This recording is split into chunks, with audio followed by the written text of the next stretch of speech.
अच्छा भाई, नेक्स्ट जो हमारे पास सीक्वेंस है ना, वो बेसिकली हमारे पास सीक्वेंस है जिसको हम कहते हैं ज्योमेट्रिक प्रोग्रेशन। ठीक है।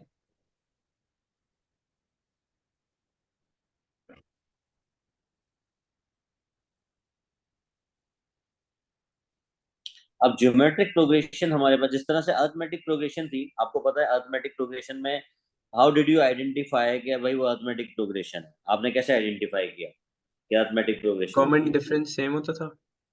हाँ, डिफरेंस कॉमन होता था। कॉमन डिफरेंस तो सेम ही होता है, डिफरेंस कॉमन होता है। ठीक है। अब डिफरेंस कॉमन होने का मतलब है, जैसे मैं अगर वहां पे थोड़ा सा रिकॉल करूं आपको अर्थमेटिक के लिए, तो अर्थमेटिक में हमने जो किया था उसमें हमारे पास पहला फॉर्मूला जो nth टर्म का था, that would be T N is equal to A plus N minus one into D. और जो सम का फॉर्मूला था, that would be N upon two और two A plus N minus one into D. ऐसा ही है। ये जी हमारे पास सर। दो फॉर्मूले। और इसमें आपको पता है टी एन क्या चीज थी? लास्ट टर्म थी, A first term, D common difference, N number of terms. अच्छा, अब इसी तरह से ज्योमेट्री की एग्जांपल लेते हैं, ज्योमेट्री डिस्ट्रीब्यूशन की। लेट सपोज अगर मेरे पास लिखा हुआ है 5, 10, 20, और ये इसकी मैं अगर आपसे पूछूं कि मुझे भाई nth टर्म बताइए। सही है। तो nth टर्म निकालने के लिए सबसे पहले तो आपको चेक करना पड़ेगा कि what is this, this is AP और दिस इज जीपी। ये आपको चेक करना पड़ेगा। तो ये क्या चीज है हमारे पास? ये हमारे पास एपी तो नहीं है, क्योंकि डिफरेंस कॉमन नहीं है। अगर हम निकाल के देखें इसके अंदर, तो आप इसको और इसको माइनस करें कितना आएगा, इसको और इसको माइनस करें कितना आएगा, तो 10 - 5 5 होता है, 20 - 10 10 होता है। तो इसका मतलब है this is not arithmetic progression. तो ये कौन सी प्रोग्रेशन है भाई? ये है जीपी। जीपी निकालने के लिए हमारे पास क्या चीज सेम होना चाहिए?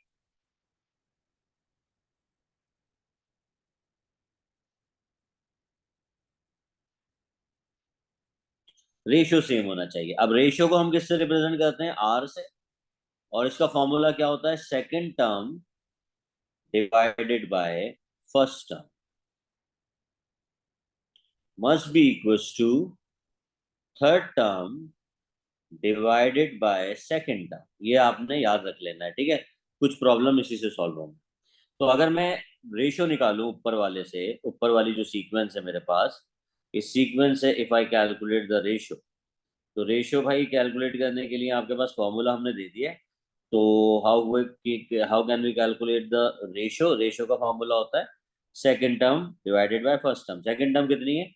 10/5। और थर्ड टर्म कितनी है? 20/10। तो दोनों का आंसर क्या आएगा? 2 आएगा।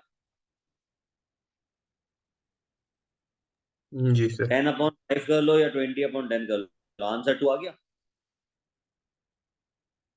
अब ये हमने आइडेंटिफाई कर लिया कि this is the arithmetic progression. अच्छा, अब यहाँ पे बात करते हैं कि अगर हम बात करें nth term of the arithmetic geometric progression,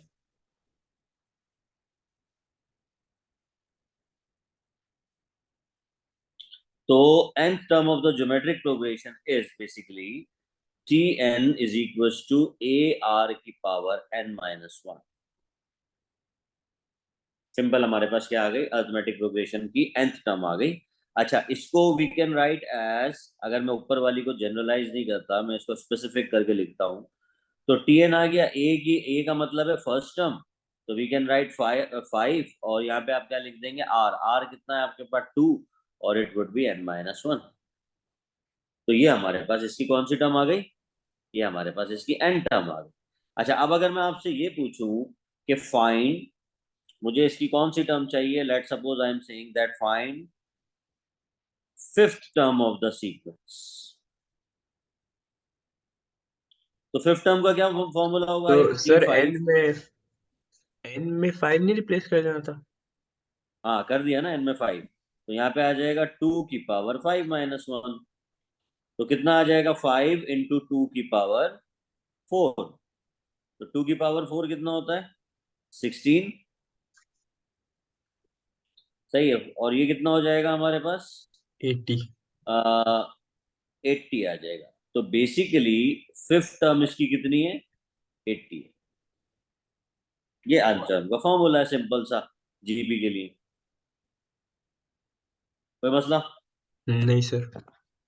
अच्छा, अब इसके अंदर बात करते हैं सम ऑफ एन टर्म्स की ना, तो वो थोड़ा सा आपको चेक करना पड़ेगा। अगर हम बात करें सम ऑफ एन टर्म्स,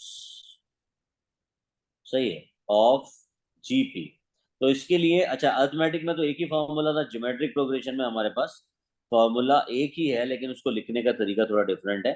तो अगर मैं बात करूं सम ऑफ एन टर्म्स की, तो फॉर्मूला होता है S N is equal to A into one minus R raise to the power N divided by one minus are.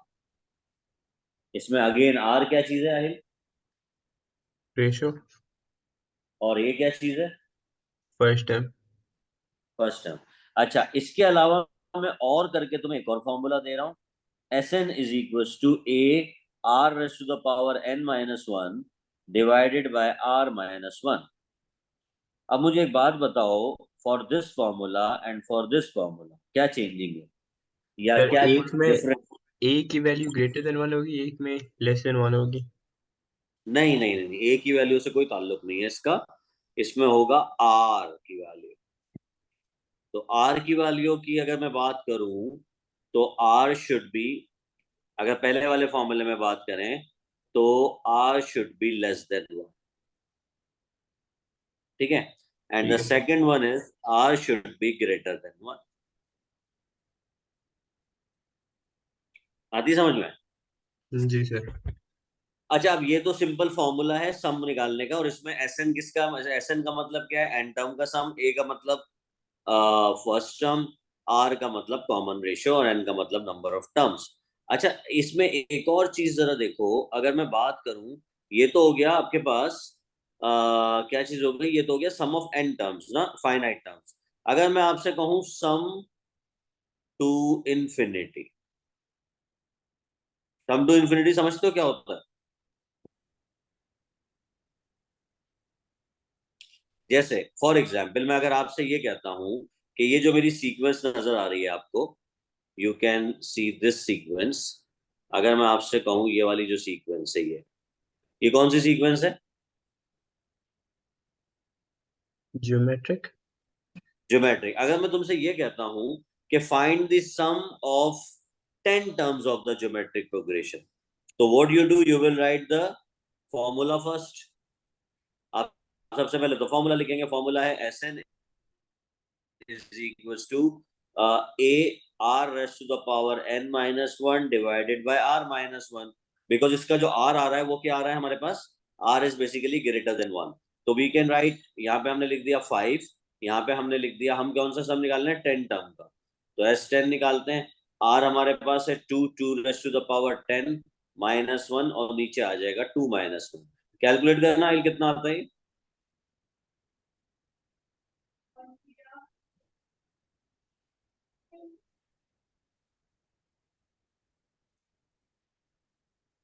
Sir 5115।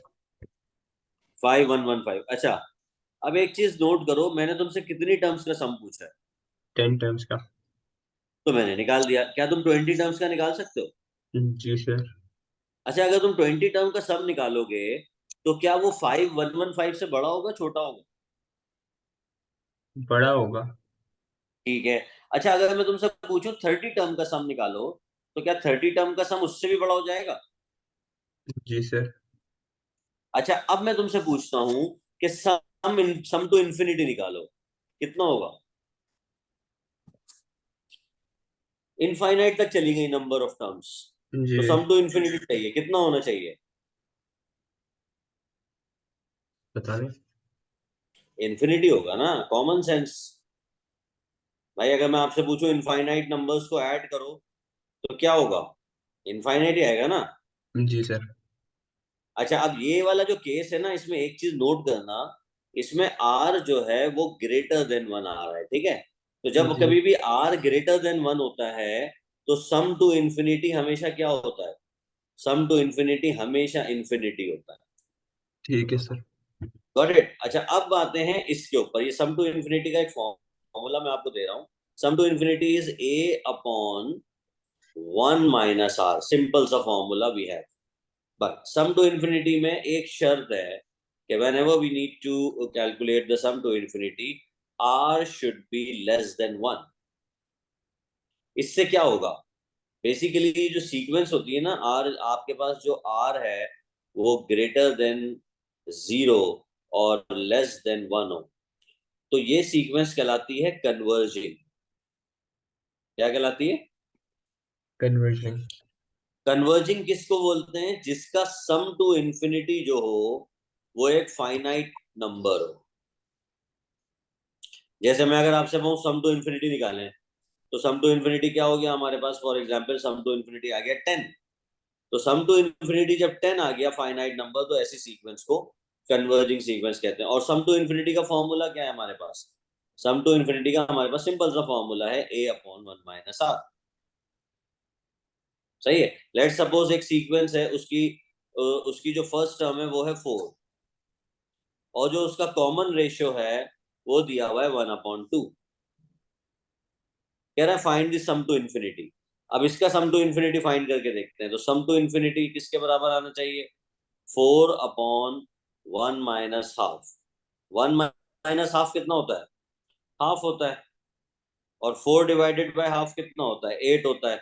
क्या आंसर आया सम टू इन्फिनिटी का? 8। 8 इज अ फाइनाइट नंबर। ठीक जी है। Sir. अच्छा, मैं यहाँ पे आपको बताना क्या चाह रहा हूँ, यहाँ पे बताना मैं ये चाह रहा हूँ कि कभी कभी जब स्टूडेंट्स ये पढ़ते हैं ना, तो बोलते हैं यार सर जब बात कर रहे हैं आप सम टू इन्फिनिटी की, तो सम टू इन्फिनिटी तो फाइनाइट नंबर इन्फिनिटी होना चाहिए, यहाँ जी पे sir. Sum to infinity finite number क्यों आ रहा है?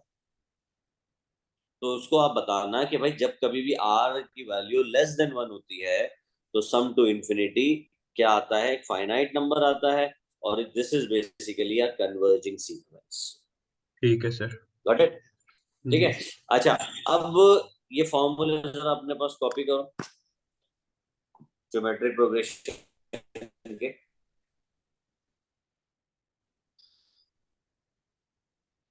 इससे रिलेटेड हम कुछ प्रॉब्लम्स देखते हैं।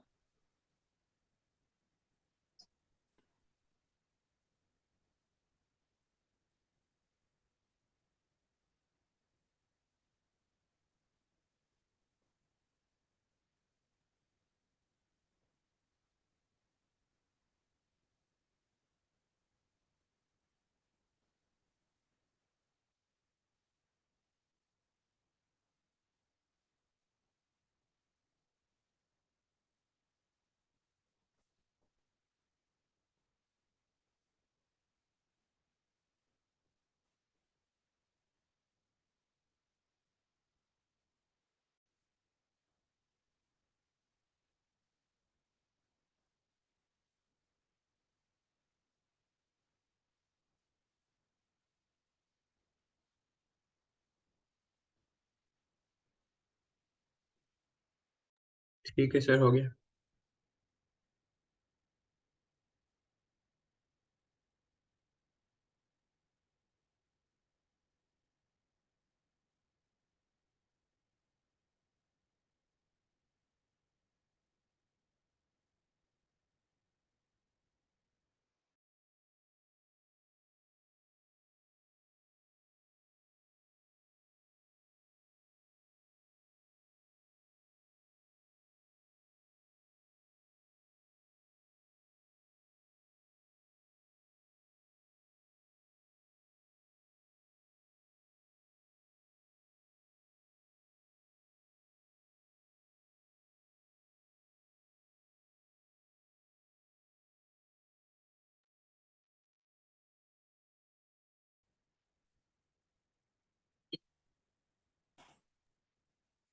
जी सर। हाँ भाई, तो समझ में आ गया? कॉपी कर लिया? जी सर, कर लिया। अच्छा, अब आओ जरा आप अपनी बुक पे आओ, और उसका पेज नंबर निकालो आप, पेज नंबर 90।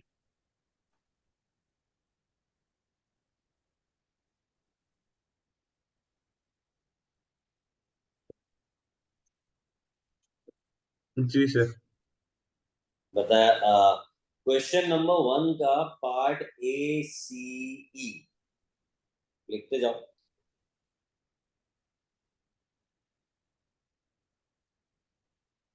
हाँ।